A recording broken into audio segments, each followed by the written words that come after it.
எந்த video open பண்ணாலும் இந்த ஏபிசி பவுடருங்கிறது ரொம்ப ஃபேமஸாக போயிட்டு இருந்துச்சு. சரி, ஓகே, நம்மளுமே ட்ரை பண்ணி பார்க்கலாமே, ஹெல்த்தி தானே, பசங்களுக்கு கொடுக்கலாம்னு சொல்லி தான் ட்ரை பண்ணியிருந்தேன்.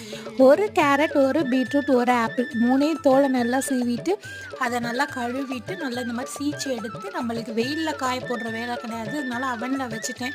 வெயில் இந்த துபாய் அடிக்கிற வெயிலில் வந்துட்டு ரொம்ப தூசி ஆகும், அதனால வந்துட்டு இது அவன்லேயே நல்லா ஹீட் பண்ணி எடுத்துக்கிட்டேன். நல்லா முறுமுறுன்னு நல்லா சூப்பராக காஞ்சிடுச்சு. அதை நல்லா பவுடராக நல்லா அடித்து எடுத்து வச்சுக்கிட்டு அதை பாலில் கலந்து கொடுக்க வேண்டியதுதான். ரொம்ப சூப்பராக இருந்துச்சு. டேஸ்ட்டு எப்படி இருக்குமோன்னு நினச்சி தான் நான் ட்ரை பண்ணேன். ஆனால் ரொம்ப டேஸ்ட்டு சூப்பராக இருந்துச்சு. நார்மலாக பாலில் நாட்டு சக்கரை கொஞ்சம் ஆட் பண்ணிவிட்டு அதுக்கப்புறம் ஒரே ஒரு ஸ்பூன் இந்த ஏபிசி பவுடரையும் மிக்ஸ் பண்ணிவிட்டு கொடுத்தோம்னா ரொம்ப சூப்பராக இருந்துச்சு டேஸ்ட்டு. ஹெல்த்தியும் கூட, பசங்களுக்கு பெரியவங்களுக்கு யாருக்கு வேணாலும் குடிக்கலாம். ஹீமோக்ளோபின் கம்மியாக இருக்கிறவங்க கூட எடுத்துக்கலாம்.